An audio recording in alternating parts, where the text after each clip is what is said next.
पाटील आणि त्यांच्या समवेत आलेले समस्त आपले गावकरी माझ्या कार्यक्रमाचे अध्यक्षस्थान श्री संतोष भाऊ यांनी स्वीकारावं अशी मी त्यांना विनंती करते.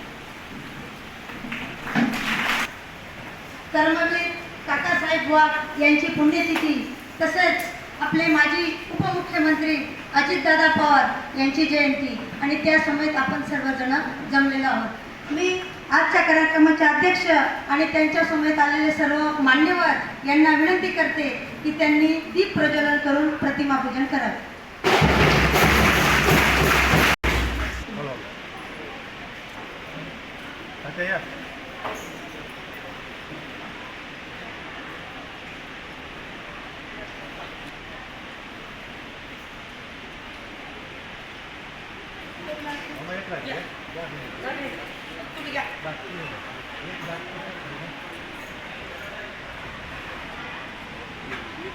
बघा आपले कर्मवीर काकासाहेब वाघ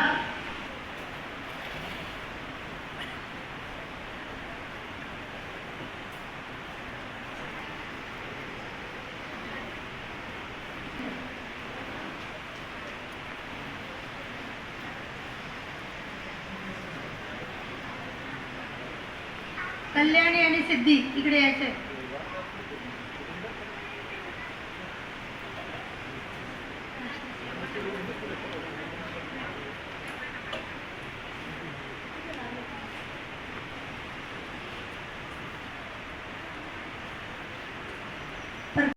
महोदय, उपस्थित मान्यवर, शिक्षकवृंद आणि माझ्या प्रिय मित्रमैत्रिणींनो, आज मी आपल्या समोर महाराष्ट्राच्या राजकारणातील एक महत्त्वाचे नेते अजितदादा पवार यांच्या जीवनचरित्रावर बोलणार आहे.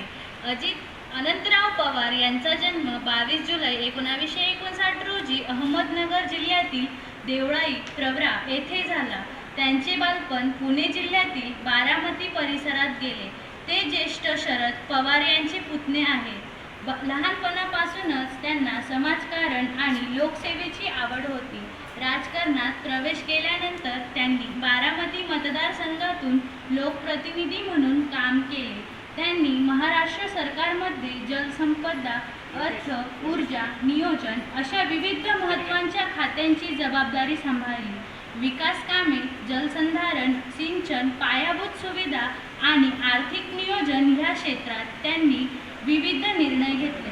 अजितदादा पवार हे आपल्या स्पष्ट व्यक्तपणासाठी, कामातील शिस्त आणि जलद निर्णय क्षमता ह्यासाठी ओळखले जातात. अनेक वर्षांच्या राजकीय कारकिर्दीत त्यांनी राज्याच्या विकासासाठी विविध उपक्रम राबविले. त्यांच्या राजकीय प्रवासात अनेक आव्हाने आणि वादही आली, परंतु त्यांनी सक्रिय राजकारणात आपले स्थान कायम ठेवले. कर्तबगार नेते होते. सामाजिक, राजकीय, शिक्षण, सहकार, कारखानदारी या विविध सार्वजनिक क्षेत्रात काम करणाऱ्या काकासाहेब नावाच्या वाघाने आयुष्यात अनेक चढ उतार पाहिले. सर्वसामान्य शेतकरी व बहुजनाविषयी तळमळ बाळगणाऱ्या काकांनी आयुष्यभर आपला स्वाभिमान जपला. एवढे बोलून मी माझे भाषण संपवते. मराठा विद्या प्रसारक समाज संस्था स्थापन करण्यासाठी अतिशय मोठं योगदान दिलं. ते अतिशय समाज या काळी आपल्या भाताला किंमत कमी मिळत होती. त्या मानाने गुजरातमधील तांदळाला कारखाने त्यांनी स्थापन करण्यासाठी मोलाचं योगदान दिलं. रानवड कारखाना त्यांनी स्वतः स्थापन केला. ते साखर संघ महाराष्ट्र राज्य यांनी नेता धाडशी, उदारमत्वादी, कल्पकता, लढाऊपणा, बहुआयामी त्यांनी 1 लाखापेक्षा जास्त विद्यार्थ्यांना शिक्षण देणारी जी काही संस्था आहे.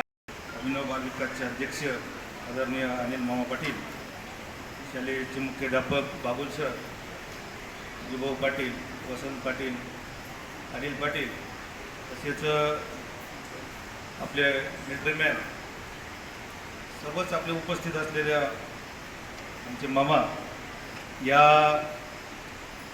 कार्यक्रमासाठी उपस्थित राहिले आणि सर्वांचे या ठिकाणी मी मनपूर्वक स्वागत करतो. आपल्याला आज काकासाहेबांबद्दल आणि आदरणीय अजितदादा पवारांबद्दल आपल्या दोन शिक्षक वृंदांपैकी 2 प्रतिनिधींनी आपल्याला सांगितलं की त्यांचं जीवन काय होतं.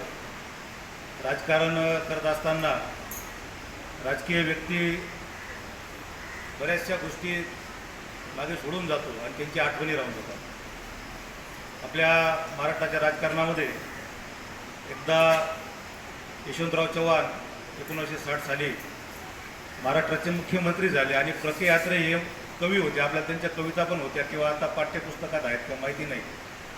परंतु प्र के यात्रेंनी सांगितलं की महाराष्ट्राला निपुत्रिक मुख्यमंत्री लाभला.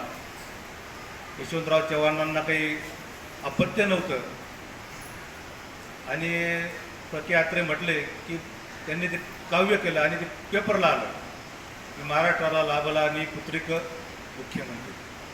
महाराष्ट्राला मुख्यमंत्री आहे पण त्याला अपत्य नाही, निपुत्रिक आहे.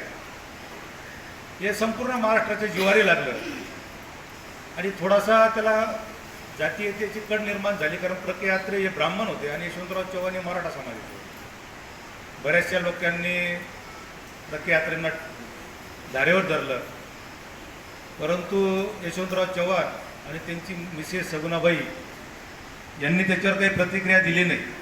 आणि एक दिवस त्यांनी प्र के यात्रेंना फोन केला यशवंतराव चव्हाणांनी की मी आणि माझी पत्नी 1942च्या एलजाव आंदोलनामध्ये आम्ही आंदोलन केलं. माझी पत्नी गर्भवती होती, इंग्रजांचा लाठीमार झाला आणि त्या लाठी चार्जमध्ये माझ्या पत्नीचा जो गर्भ आहे तो विलीन झाला. ती गर्भवती होती, तो गर्भ काढण्यात आला आणि डॉक्टरांनी नंतर सांगितलं की जर या परत आई होऊ शकणार नाही. माझ्या पत्नीने मला 2-3 वेळा आग्रह केला की तुम्ही दुसरी पत्नी करा, दुसरा विवाह करा. परंतु यशवंतराव चव्हाणांनी सांगितलं की नाही, तू माझ्याबरोबर भारत छोडो आंदोलनामध्ये होती, त्याच्यामुळे मी तुला कधी एकटं सोडणार नाही. दुसरी पत्नी आणून मी तुझा संसाराचा जो आनंद आहे तो हिसकावून घेऊ शकत नाही. आपण असंच राहू. जर भले आपल्याला मुलगा नाही झाला, मुलगी नाही झाली, कुठलं अपत्य झालं नाही, तरी आपण आनंदाने राहू. असं म्हटल्यानंतर प्र के यात्रेंना खूप डोळ्यात अश्रू आले आणि त्यांना दुःख झालं की मी माझं जे लिखाण केलं होतं ते मी परत घेतो. आणि ते एक दिवशी यशवंतराव चव्हाणांना भेटायला गेले आणि यशवंतराव चव्हाणांना सांगितलं की मी माफी मागतो. ज्यावेळेस ते दारात उभे राहिले त्यावेळेस त्यांची पत्नी सगुणाबाई यांनी त्यांचं मोठं स्वागत केलं आणि घरी आल्यानंतर एक भाऊ बहिणीला भेटायला आला असं प्र के यात्रेंना म्हटल्यानंतर प्र के यात्रेला खूप लाज वाटली, शर्मिंदीची मान खाली झाली. असं राजकारण करणारे काही लोक होते. अजितदादा पवारांच्या 2 मिटिंगांना मला जाण्याचा योगायोग आला. आपल्या तालुक्याचे आमदार नितीन भाऊ पवार आणि मी एकदा 2-3 वेळा, एकदा नाही 2-3 वेळा असं भेटण्याचा आम्हाला प्रसंग आला. तर त्यांच्या वेळेच्या सकाळी आम्ही थोडा उशिरा पोहोचलो. त्यांनी आम्हाला सांगितलं तुम्ही थोडं उशिरा आले.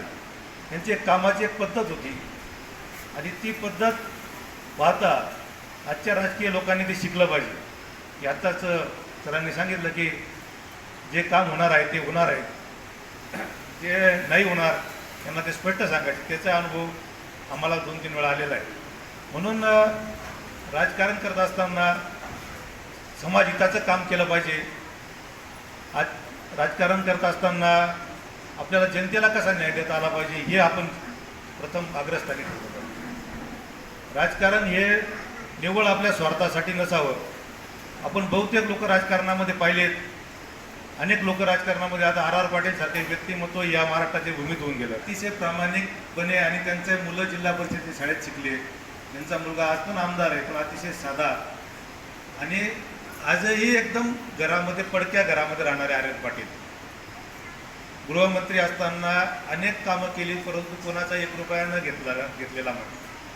समाजात राजकारण करत असताना अजितदादांसारखे व्यक्तिमत्व जे स्पष्टपणे बोलणं आणि त्यांच्यावर खूप ॲलिगेशन्स आले, त्यांच्या जीवनामध्ये बऱ्याचशा गोष्टी आल्या, पण ते कडतरपणे उभं राहणं आणि समाजाचं काम करत राहणं हे जे महत्त्वाचं काम जे आहे ते त्यांनी केलेलं आहे. आणि दुसरे आपले काकासाहेब वाघ यांच्या कर्मवीर ज्यांना आपण म्हणतो तर काही लोकांच्या जीवनामध्ये चांगलं काम करून पण त्यांना त्या पदापर्यंत पोहोचता येत नाही, कारण ते समाजामध्ये काम करत असतात. आणि काकासाहेब वाघांनी शिक्षणासाठी, सहकारासाठी खूप मोठं काम केलं आहे.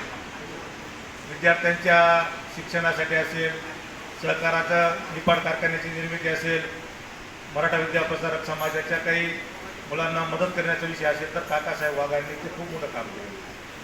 परंतु काकासाहेब वाघांना ती उंची गाठता आली नाही, किंवा त्या उंचीचे त्यांना आपण मानत नाही. जे काही लोकांच्या नशिबात नसतं, शेवटी प्रारब्ध सुद्धा असतं. काही लोकांना नशिबाने काही गोष्टी मिळतात, आणि काही लोकांना ते खूप मोठं कार्यकर्तृत्व असून पण ते लोक तिथपर्यंत पोहोचत नाही. हा एक मानवी जीवनाचा एक भाग असतो. आणि काकासाहेब वाघ हे अतिशय स्वच्छ चरित्राचे, आणि गावोगावी फिरून त्यांनी आपल्या तरुणांना शाळेत जा, शिक्षण घ्या, शिक्षणातून आपले ज्ञानाची गंगोत्री वाढवा, आणि असं म्हणत काकासाहेब वाघांनी खूप चांगलं काम केलेलं आहे. म्हणून काकासाहेब वाघांचं कार्य हे खूप मोठं आहे. राजकारण आणि समाजकारण, काकासाहेब वाघांनी राजकारण पण केलं, पण 20% राजकारण आणि 80% समाजकारण करत असताना काकासाहेब वाघ हे त्या काळी नाशिक जिल्ह्याचे एक प्रमुख नेते मानले गेले. म्हणून त्यांच्यापुढे आज आपण कर्मवीर म्हणतो. प्रत्येक मनुष्य कर्म करतो, परंतु आपण जे कर्म करतो ते स्वार्थासाठी, आपल्या स्वतःच्या कुटुंबाच्या विकासासाठी करतो. आणि समाजामध्ये 80% लोक आहेत ते समाजाच्या हिशोबातच नसतात, ते फक्त जन्माला येतात आणि मरून जातात. पण काही लोक असतात की ते समाजाप्रती त्यांचं देणं असतं. म्हणून आपल्या शास्त्रकारांनी बुद्धीचे 3 प्रकार दिलेले आहेत. एक बुद्धिवादी, बुद्धिजीवी आणि बुद्धिनिष्ठ. बुद्धिवादी मनुष्य जो असतो तो आयुष्यभर बुद्धी त्याची वादात घालत असतो, आणि बुद्धिजीवी जो लोक असतात ते त्यांची बुद्धी स्वार्थासाठी, पैसा कमवण्यासाठी ते स्वतः हे करत असतात. त्या काळात जर आज आपण म्हटलं की भगतसिंग 1920-25च्या दरम्यान भगतसिंगांकडे पेक्षा काही लोक बुद्धिजीवी असतील, ते खूप त्या काळात श्रीमंत असतील, पण आज त्यांची आपण पूजा करतो का? त्यांची पूजा नाही करत. त्यावेळी बुद्धिजीवी लोक असेल, त्यांनी खूप पैसा कमवलेला होता. त्या काळात, तत्कालीन काळात ते खूप श्रीमंत पण असतील, पण त्यांचं आज आपण असं कुठे प्रतिमा लावून पूजन केलेलं आहे का? भगतसिंगांचं करतो. सावरकर होते, ज्यांनी प्रचंड बुद्धिमत्ता होती, परंतु ती बुद्धिमत्ता त्यांनी देशासाठी अर्पित केली, समर्पित केली, डेडिकेट केली. अशा लोकांचं आपण पूजन करतो. म्हणून बुद्धिनिष्ठ जो व्यक्ती असतो त्याचं समाजाप्रती काम असतं, त्याला समाजात काहीतरी करण्याची त्याची तळमळ असते. जसं संत तुकाराम महाराजांनी म्हणते की बुडते जनन देगवे डोळा. माणूस हा बुडलेला आणि संपलेला डोळ्यांनी बघवत नाही, त्याच्यासाठी काहीतरी करण्याची माझी इच्छा आहे, असं तुकाराम महाराज म्हणतात. म्हणून आज आपण समाजाप्रती काहीतरी केलं पाहिजे. ज्याचं त्याचं क्षेत्र आहे त्या क्षेत्रानुसार त्यांनी काहीतरी केलं पाहिजे. शेती असेल, शिक्षण असेल, शिक्षक असो, आपण सुद्धा शिक्षकांनी प्रामाणिकपणे काम केलं पाहिजे. आपण जर पगारासाठी आणि नुसती निवळ पाट्या टाकण्यासाठी काम करत असो तर तेही अन्यायकारक आहे. आपण मनुष्य जन्म घेऊन काय मिळवलं? ज्या क्षेत्रात आहोत त्या क्षेत्रात जर आपली प्रामाणिकपणा नसेल, राजकारण असो, सहकार असो, कुठलंही क्षेत्र असो, ते प्रामाणिक असो. जपानमध्ये एक स्त्री 2 तास उशीर आहे. आपले काही लोक जपानमध्ये अभ्यासाला गेले होते, ती 2 तास उशीर आल्यानंतर ती 2 तास एक्स्ट्रा काम करत होती. मग तिला विचारलं आपल्या लोकांनी की तुम्ही 2 तास का काम करताय? नाही म्हणे, मी उशिरा आली आणि उशिरा आल्यानंतर मी माझ्या देशाबद्दल, देशाच्या ज्या कामात मला जे दिलेलं आहे त्याच्यात मी चोरी नाही करू शकत, मी अजून 2 तास काम करणार, मग मी लेट जाईल. हा प्रामाणिकपणा पाहिजे आपल्याला. आता आपल्या देशामध्ये एवढे प्रामाणिकपणाचे म्हणजे अभाव आहे, इतक्या चोऱ्या आहेत. चोरी म्हणजे पैशांची चोरी नाही, वित्त चोरी, सोनं चोरी, काय असेल तर चोरी नाही. कामात दिरंगाई करणे म्हणजे सुद्धा चोरी आहे. चोर म्हणजे हा चोर नाही जो कॉमन चोऱ्या करून कुठे पळाला, काहीतरी पैसे घेऊन पळाला, तो चोर नाही. कामात कसूर करणं म्हणजे चोरी. चोरी हा प्रत्येक मनुष्याच्या वृत्तीमध्ये आहे, पण अशी चोरी करणं हे आपल्या कुठल्याही व्यक्तीला शोभत नाही. म्हणून काकासाहेब वाघांची नुसती जयंती साजरी करून आपण त्यांना पुष्पहार साजरी करून चालणार नाही. तर तेच हे जे दोन्ही लोकांचे आज आपण प्रतिमा पूजन करतोय, सकाळी 6 वाजता उठायचे आणि समाजाप्रती राजकारणात काय असेल त्याचं त्याचं क्षेत्र वेगळं असू शकतं, त्याच्यामध्ये आपल्याला कोणावर बोलायचं नाही. अजितदादा हे त्यांच्या राजकीय जीवनातलं त्यांचं काम, प्रामाणिकपणा ते ठेवत होते. काकासाहेब वाघ यांच्या जीवनामध्ये पण या लोकांकडून एक शिकण्यासारखे की आपण आपल्या क्षेत्रामध्ये प्रामाणिकपणा ठेवायचा, स्वच्छता ठेवायची, शुचिता ठेवायची आणि जीवनामध्ये पुढे जायचं आणि प्रत्येकाने आपल्या जीवनामध्ये काहीतरी आदर्श निर्माण करायचा आणि तो आदर्श ट्रान्सफर करायचा. आपल्या संस्कृतीमध्ये सर्वात मोठं ट्रान्सफरेबलची गोष्ट आहे ती म्हणजे आपलं संतती, आपली पिढी. आपल्या मुलांमध्ये जर आपले काही चांगले विचार ट्रान्सफर झाले नाही तर ते आपण फ्लॉप करणार असं समजायचं. आपल्या मुलांना आपण काय कमवून जातो, फ्लॅट देतो, प्रॉपर्टी देतो, शेती देतो, परंतु संस्कार आणि चांगली गोष्ट जर आपण ट्रान्सफर करू शकलो नाही तर ते आपलं दुर्दैव आहे. आपल्या एखाद्या मुलाला आपण 50 लाखाची 1 कोटीची प्रॉपर्टी मागे ठेवून गेलो, ते आपलं काम आहे, कारण ते आपण पिढीचाच ठेवतोय, कारण आपण ते काही वर घेऊन जाणार नाही. मग आपल्याला ट्रान्सफर काय करायचं आहे तर विचार आणि संस्कार आणि आपल्यातल्या चांगल्या गोष्टी ज्या आहेत त्या ट्रान्सफर करण्याच्या गोष्टी आपल्या मुलाला प्रामाणिकपणा शिकवला पाहिजे. तर तुला जीवनामध्ये प्रामाणिकपणे पुढे जायचे. जर आपल्या मुलांना आपण प्रामाणिकपणा, देशाप्रती कर्तव्य जर शिकू शकलो नाही तर ते आपल्या जीवनातला फेल्युअर आहे असं आपण म्हणतो. म्हणून भल्या भल्या लोकांचे मुलं फेल गेलेले आहेत. आपण ते रेमंडचं उदाहरण पाहतो, अनेक जॉन एफ केनेडीचं उदाहरण पाहतो, अनेक लोकांची मुलं फेल गेले. त्यांना खूप संपत्ती दिली परंतु विचार आणि संस्कार देऊ शकले नाही, मुलं फेल झाले आणि त्यांचं मरण जे आहे, अनंत जो काळ आहे, शेवटचा काळ आहे, तो अतिशय दुर्दैवाचा गेला.